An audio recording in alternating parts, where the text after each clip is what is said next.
Números 14, do 25 ao 33. Isso aqui, perfeito. Todos acharam? Agora, deem meia volta e não sigam rumo à terra onde habitam os amalequitas e cananeus. Amanhã partirão para o deserto, em direção ao Mar Vermelho, de onde vocês vieram. Basicamente isso. Então o Senhor disse a Moisés e Arão: até quando precisarei tolerar esta comunidade perversa e suas queixas contra mim? Sim, ouvi as queixas dos israelitas contra mim. Agora digam-lhes o seguinte: tão certo quanto eu vivo, declara o Senhor, farei com vocês, preste bem atenção, exatamente aquilo que eu acabei de ouvir de vocês. Todos vocês cairão mortos neste deserto, uma vez que se queixaram contra mim. Todos com mais de 20 anos, que foram contados no censo, morrerão. Não entrarão nem tomarão posse da terra que eu jurei lhes dar, para que nela morassem. As únicas exceções serão Calebe, filho de Jefoné, e Josué, filho de Num. Vocês disseram que seus filhos seriam todos tomados como prisioneiros de guerra. Pois bem, eu os farei entrar na terra em segurança. Os seus filhos, vocês não. E eles desfrutarão daquilo que vocês desprezaram. Mas quanto a vocês, cairão mortos neste deserto. Seus filhos serão como pastores andando sem rumo pelo deserto durante quanto tempo? 40 anos. Desse modo sofrerão a consequência de sua infidelidade, até que o último de vocês morra no deserto. Amém. Vamos ler o 34? Uma vez que seus espiões passaram 40 dias fazendo o reconhecimento da terra, vocês andarão sem rumo pelo deserto durante 40 anos. 1 ano para cada dia, como punição por sua culpa. Assim saberão o resultado de se opor a mim. Eu, Senhor, falei, certamente farei essas coisas a todos os membros da comunidade que conspiraram contra mim. Serão destruídos nesse deserto, aqui morrerão. Os homens que Moisés tinha enviado para fazer o reconhecimento da terra, aqueles que instigaram a rebelião contra ele, com o seu relatório negativo, morreram repentinamente de uma praga diante do Senhor. Dos homens que haviam feito o reconhecimento da terra, apenas Josué e Calebe sobreviveram. Amém. Meus irmãos, o tema da mensagem é: possuiremos a terra que Deus prometeu. Amém? O povo saiu do Egito, todos conhecem a história, atravessaram o Mar Vermelho e, pasmem os senhores, eles levaram 1 ano e meio até chegar na entrada da terra prometida. Cades Barneia era o lugar. Era só entrar, era só possuir a terra. Todavia, foi levantado então por Moisés 12 espias para entrarem na terra de Canaã e espiarem a terra, observarem a terra, um homem, um líder de cada uma das 12 tribos de Israel. Eles haviam caminhado durante 1 ano e meio até chegar ali. Passaram o Mar Vermelho, ficaram 11 meses, aproximadamente 1 ano no Sinai, naquela experiência onde Deus apareceu a Moisés e revelou a lei, e eles ficaram ali, então houve a idolatria também, fizeram o bezerro de ouro. Eles ficaram ali aproximadamente 1 ano. Quanto tempo? Quanto tempo, igreja? Então agora eles caminham até Cades Barneia em direção à terra prometida. Porém, após 40 dias, os espias entrando na terra, olhando tudo aquilo que Deus havia prometido, realmente era daquele jeito que Deus havia prometido. Todavia, eles viram as dificuldades. Diga assim, eles viram os gigantes. Eles viram as cidades muradas. E eles temeram. Muito bem. Então, eles voltam e vão trazer o relatório. E o relatório de 10 deles é extremamente negativo. A terra tem tudo o que Deus prometeu, mas a gente não tem condições de conquistá-la. E a fala desses 10 trouxe então um desânimo coletivo. Apenas Josué e Calebe, de fato, acreditaram na promessa de que Deus colocaria a nação dentro da terra prometida. Deus havia prometido. E naquele momento, então, Deus se ira, porque ao questionarem a possibilidade de conquistarem a terra, eles estavam duvidando do próprio Deus, questionando o próprio Deus. Então Deus disse o seguinte: os 10 vão morrer aqui agora. Josué e Calebe são os únicos acima de 20 anos que entrarão na terra prometida. Vocês disseram que os filhos de vocês seriam capturados pelos inimigos. Pois bem, de 20 anos para baixo serão aqueles que vão entrar na terra prometida. Os de 20 anos para cima, todos morrerão no deserto. E os 40 dias que os espias levaram para espiar a terra, a punição será: vocês passarão 40 anos caminhando pelo deserto. Voltem. Para onde? Para o Mar Vermelho, de onde vocês saíram. Vocês não entrarão na terra prometida. E eles caminharam por 40 anos no deserto, até o último, acima de 20 anos, cair, tombar no deserto. E quando chegou o momento de entrar na terra prometida, somente os que naquela oportunidade tinham de 20 anos para baixo, com exceção de Josué e Calebe. E quando chega o momento, então, deles tomarem a terra prometida, eu adianto aqui, 40 anos depois, agora, Calebe, ele tem 85 anos.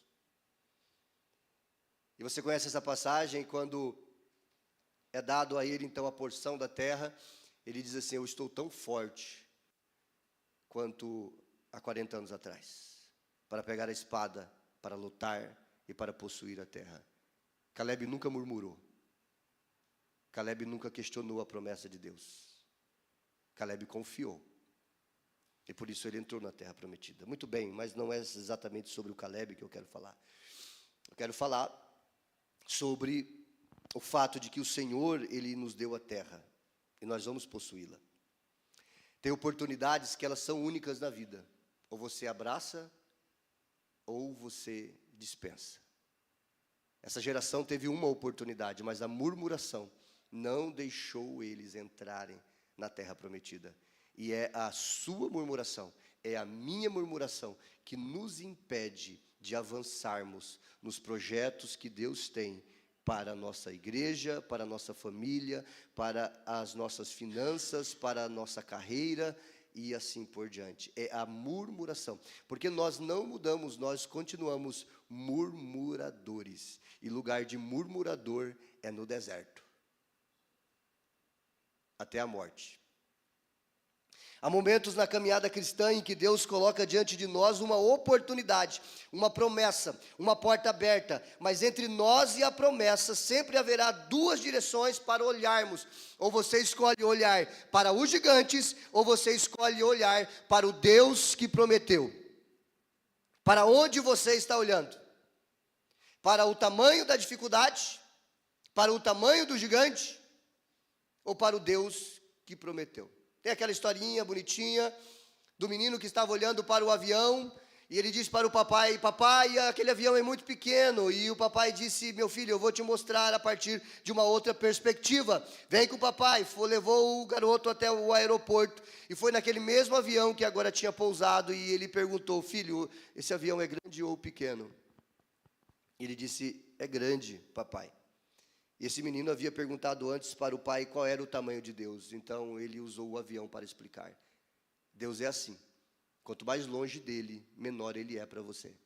Quanto mais perto dele, maior ele é para você. Então, quando você duvida de Deus, quando você duvida de que Deus pode fazer, eu entendo qual é a distância que você está de Deus. Em Números capítulo 13 e capítulo 14 encontramos um dos episódios mais marcantes das Escrituras. 12 homens viram a mesma coisa, mas apenas 2 olharam para o Deus que havia prometido. Hoje, o Senhor quer reacender em mim e em você a fé de Josué e Calebe. A fé que diz: o Senhor nos deu a terra, iremos possuí-la. Amém, meus irmãos? Então eu quero falar sobre algumas lições nesse texto, ou nesses 2 capítulos, e orando para que o Espírito Santo fale ao seu coração e quebre toda e qualquer barreira que tem te impedido de crer. Quando você tem condições de vencer o gigante, você não precisa de Deus. Quando você não tem condições de vencer o gigante, é onde Deus entra. Davi tinha condições de vencer Golias? Ele tinha condições de acertar aquela pedrada no primeiro tiro? Não. Mas ele pegou 5 pedrinhas. Por que 5 pedrinhas? Ele estava com medo de errar a primeira? Não. É porque Golias tinha 4 irmãos. Eles não estavam ali. E Davi sabia disso. Ele disse: uma para cada um. Eu não vou errar nenhum tiro. Porque eu sei em quem eu tenho crido. Deus está comigo. Eu vou cortar a cabeça dele. E Israel saberá que há Deus em Israel.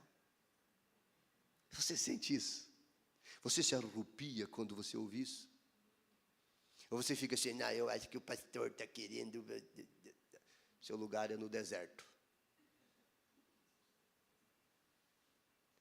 Nós avançaremos. Nós possuiremos a terra. E nós iremos abraçar os murmuradores naquele grande dia e dizer: vem conosco, porque tem lugar para você. Sai do deserto e vamos avançar. Primeiro ponto, a promessa é clara. Capítulo 13, versículo de número 1 e o versículo de número 2. Deus disse assim: a terra que eu dou aos filhos de Israel. A promessa era clara. Deus está dizendo: eu dou essa terra. Não era um sonho humano, era uma promessa divina. Não era coisa da cabeça de Moisés, não era coisa da cabeça de Calebe, não era coisa da cabeça de Josué. Era Deus dizendo: eu darei para vocês a terra. A igreja está aqui para avançar. A igreja, ela não irá retroceder. Jesus disse que nós iríamos até os confins da terra anunciando o evangelho e fazendo discípulos. Não é para retroceder, é para avançar para a glória de Jesus. Amém, queridos? Deus não disse: eu posso dar a terra para vocês. Deus não disse: talvez eu darei. Ele afirmou: eu dou.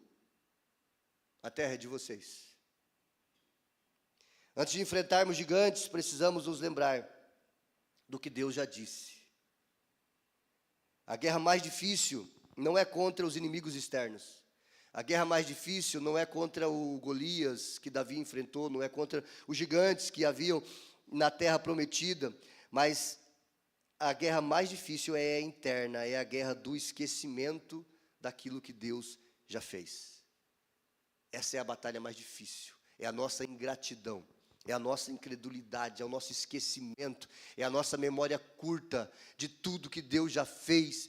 Eu fico olhando pessoas testemunhando da glória do passado, dizendo as coisas maravilhosas que Deus já fez na sua vida, mas parece que o tempo, ao invés de fazer bem para você, tem feito mal, porque você se esqueceu dos milagres que Deus já fez. E sabe o que é interessante? Os novos na fé são os mais ousados. Parece que a gente vai ficando velho e a gente vai ficando carrancudo, murmurador, mimizento, criquizento.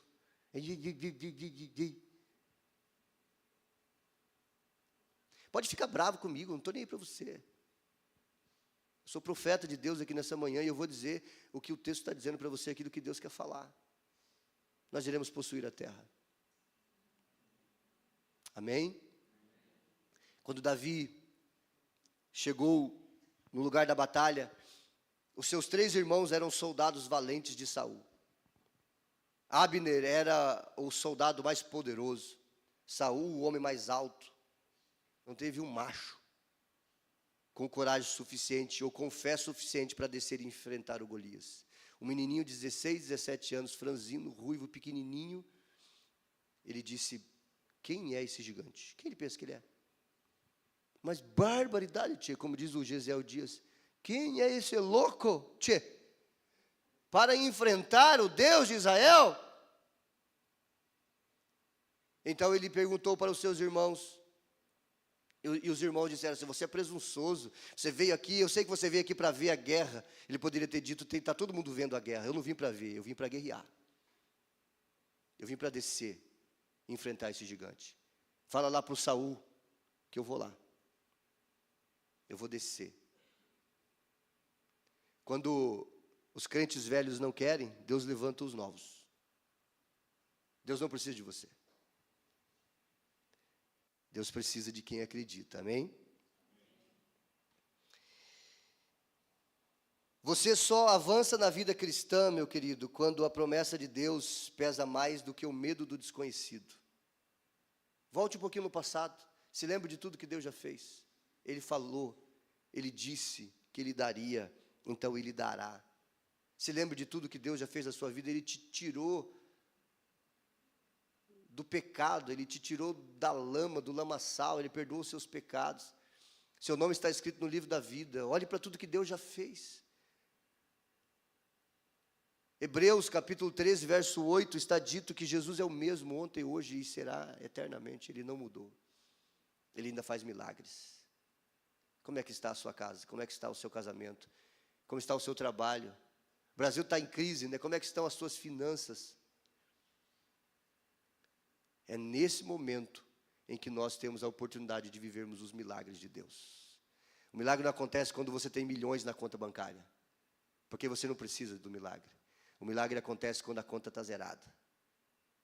Aí o milagre acontece.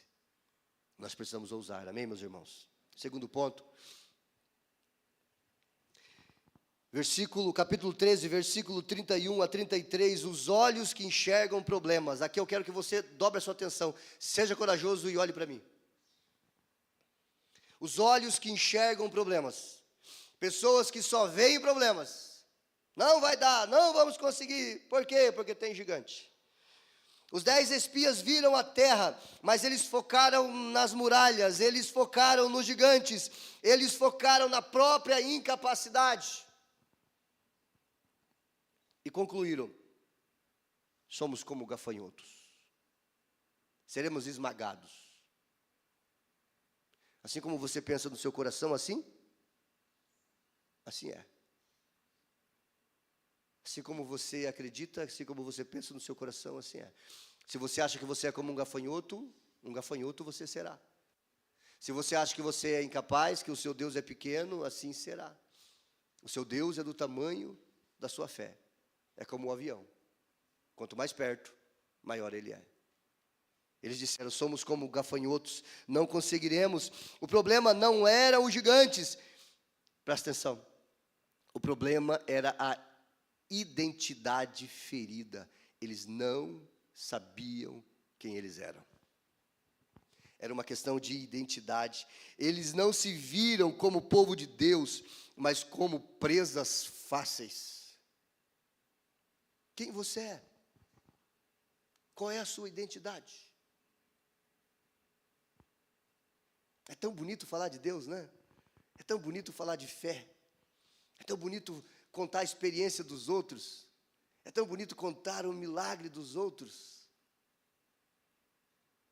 Mas e os milagres que Deus quer fazer na sua vida?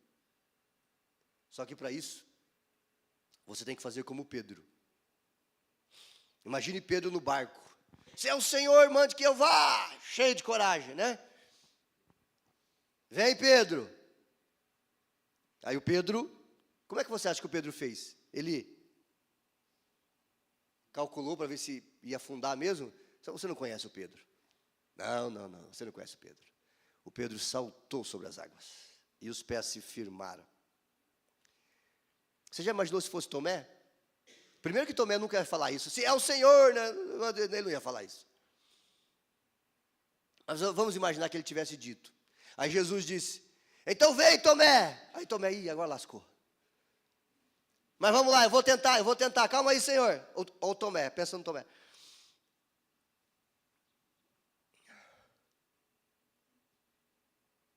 Não vou. Alguém tem uma vara, um metro para ver a profundidade desse negócio? Não vou. Tinha o Judas. Todo grupo de 12 diz que tem um Judas, né? Não sei se é verdade. O que você acha? Diz que todo grupo de 12 tem um Judas. Não sei se é verdade. Mas você imagina o Judas ali olhando. O Judas é o cara do pila, do dinheiro. Ele era o tesoureiro. E ele murmurando. Quando Pedro salta sobre as águas, caminha, tomara que afunde, tomara que não dê certo. Senhor, afunda ele. Tem gente que tem oração assim, tem gente que ora assim, tem gente que diz que é crente e ora assim. Afunda, Senhor. Que não dê certo, que dê tudo errado. Oração de macumbeiro, de feiticeiro, sabe? Crente que faz macumba. Crente que mata galinha preta, que estoura pipoca e põe na encruzilhada, quase isso. Mas Pedro não, Pedro saltou sobre as águas. E ele foi em direção a Jesus. Afundou. Mas pediu socorro para Jesus. Sabe o que eu acho interessante? Eu fico imaginando a história. Eu não sei se você lê a Bíblia assim, imaginando a história. Pedro afundando, gritando, Jesus me ajuda. Jesus vai lá, pega na mão dele, coloca ele em pé sobre as águas e volta com ele para o barco. Aí pensa na resenha depois, do PGM da semana, o pequeno grupo da semana. Estão lá os 12. Aí todo mundo olhando para o Pedro, afundou. Bem feito, passou vergonha, foi envergonhado. Aí o Pedrão, né, para quem conhece o Pedro, eu fico imaginando o Pedro se levantando no PGM e dizendo assim, tudo bem, me dê a oportunidade, agora eu vou falar. Eu afundei, mas vai ficar registrado na história que só 2 homens andaram sobre as águas. Jesus e eu. Como que a história se lembra de Judas? Como que a história se lembra dos demais? Cite para mim o nome de um dos 12 discípulos, fora Pedro, Tiago e João. Você tem dificuldade para lembrar. Por quê? Porque eles eram tranquilos demais. A Bíblia diz que as coisas de Deus são loucura para o mundo. Fé é loucura. Me disse isso não é loucura. Hebreus 11:1. A fé é o firme fundamento das coisas que não se vê. Isso é loucura. Quando você vê alguém dizendo que está enxergando o que não existe, o que você faz?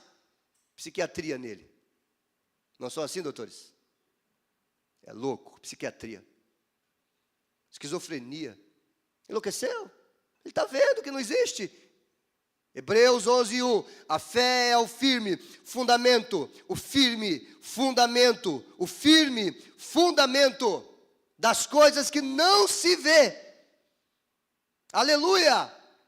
É a convicção das coisas que se esperam. Loucura! Loucura para o mundo. Loucura para os homens. Mas isso é fé. Você está morrendo porque você está tentando viver de maneira racional. Você vive pelos números. Você vive pela matemática. A matemática de Deus é diferente. Na nossa matemática, a gente junta para ter cada vez mais, para poder multiplicar. Na matemática de Deus é diferente, você divide para multiplicar. Você pega 7 pães, 5 peixinhos e você reparte para todo mundo. Uma multidão de 5 pessoas comem e 12 cestos sobram. Essa é a matemática de Deus. Então eu não sei qual é o Deus que você está crendo. O meu Deus, tem hora que eu fico assim, Senhor, não pode. Eu acho que o Senhor é meio doido mesmo. Deus criou todas as coisas, Deus criou o tempo, Deus criou o espaço, Deus criou a matéria. Lá no Gênesis, no princípio, tempo. Deus criou os céus, o espaço e a terra, a matéria. Ele está fora de todas essas coisas, ele não se submete à criação, ele está além do tempo, além do espaço, além da matéria. Ele é o Criador, Ele é o Pai da eternidade. Você consegue conceber isso? Nós não estamos falando de letras mortas, nós estamos falando de uma palavra viva e eficaz que penetra até a divisão da alma e do espírito, juntas e medulas, e é apta para discernir os pensamentos e a intenção do coração. Essa é a palavra de Deus, é a única palavra viva, é o único livro que tem autoridade de dizer: essa palavra é viva. A palavra de Freud, a palavra de Platão, a palavra de Aristóteles, a palavra de Homero, todos os grandes filósofos e escritores e cientistas da face da terra, nenhum ousou dizer: a minha palavra é viva, mas a palavra de Deus é viva. Ele disse: haja, e ageu.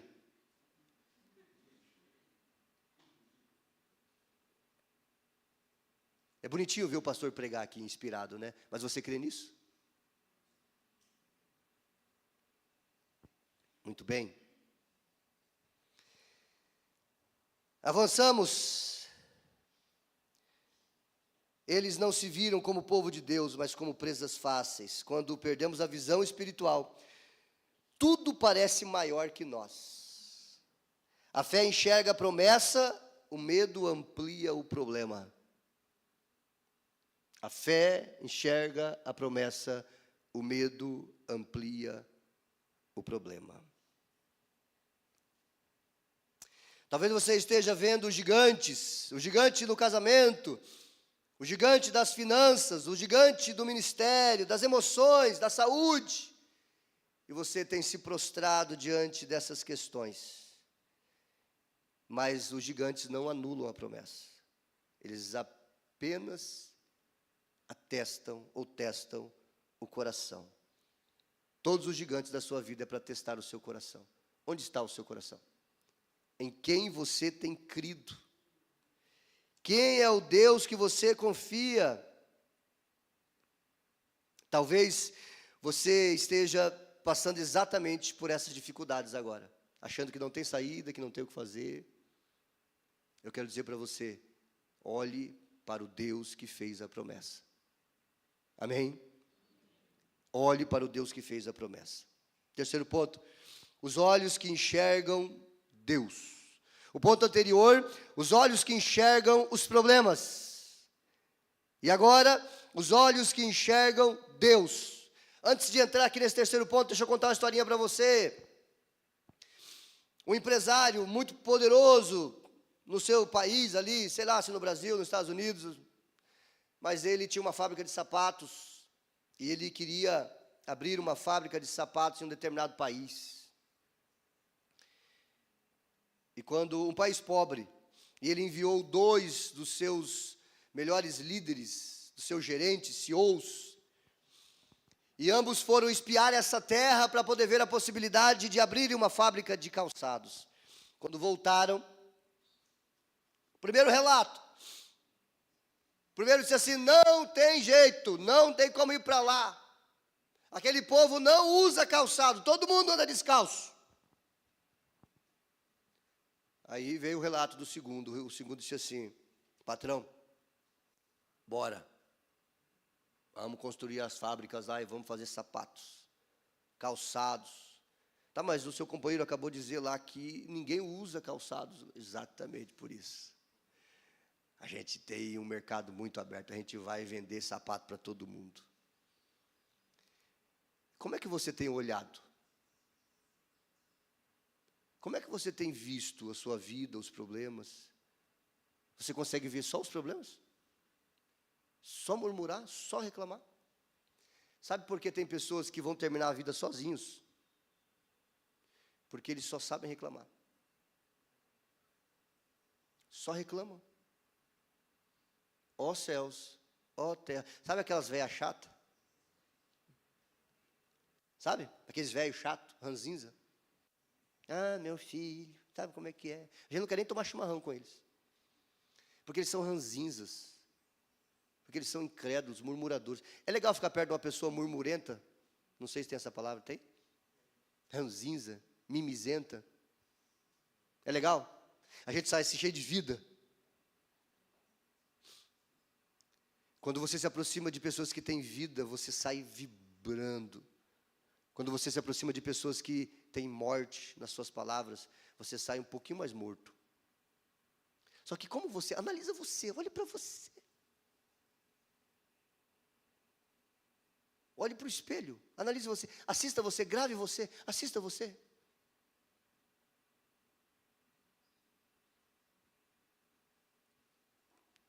Todavia, os olhos que enxergam Deus é diferente. Números 13 e o verso 30, também 14, do verso 6 ao 9. Caleb e Josué olharam para a mesma terra, as mesmas cidades muradas, os mesmos gigantes, mas disseram: subamos agora, porque certamente prevaleceremos. Você viu a diferença? Eles não negaram a realidade, porque fé não é negar a realidade.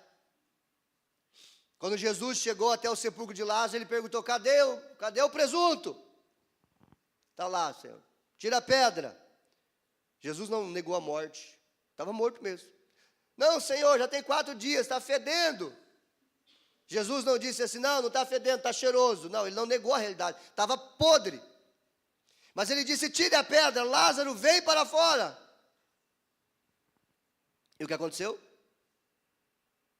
Ele ressuscitou? Ele teve que ressuscitar.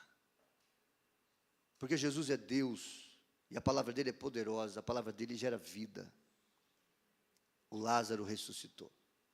Alguns pregadores dizem assim, não sei se é verdade, os cemitérios naquela época, eles eram, principalmente dos ricos, eles eram cavados na rocha, e aquele lugar não era só de uma pessoa, era um lugar grande, era uma espécie de caverna, onde as pessoas eram sepultadas, elas eram colocadas ali.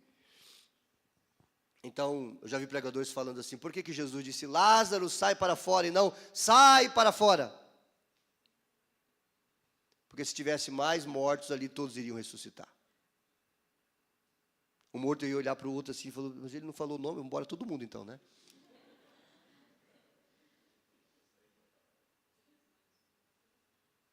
Então Jesus falou: só Lázaro.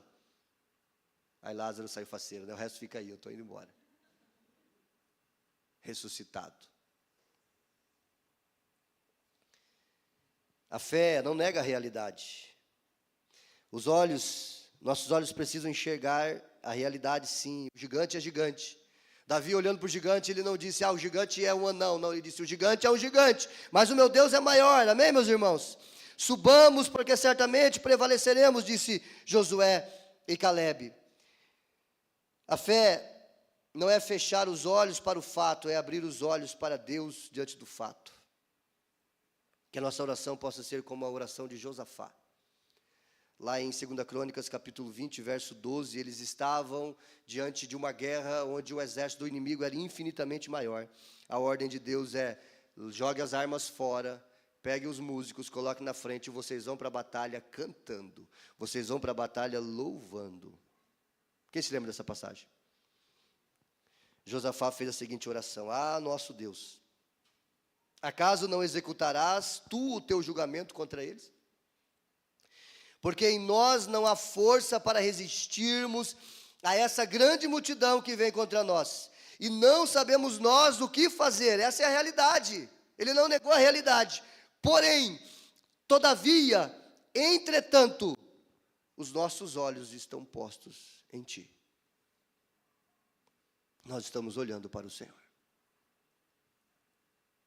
Nós confiamos no Senhor. Analise todas as lutas de Israel, todas as batalhas de Israel. Nenhuma delas Israel venceu porque era poderoso. Nenhuma delas Israel venceu porque tinha o melhor exército. Nenhuma delas Israel venceu porque tinha o melhor capitão. Nenhuma delas Israel venceu porque tinha os soldados mais bem preparados. Todas elas eles venceram porque Deus é o capitão dos exércitos. Ele ia na frente do seu povo, e Ele vai na frente da sua igreja, Ele vai na frente da sua família, Ele vai na sua frente. Então você não vence porque você é forte, você vence porque Ele é o Senhor dos exércitos. Eles discerniram o segredo da vitória. 14.8: se o Senhor se agradar de nós, Ele nos dará. 14,9. O Senhor é conosco. Se Ele se agradar de você, e o Senhor é conosco. Será que Deus se agrada quando você duvida? O que você acha? Vamos lá, seja sincero. Deus se agrada quando você duvida?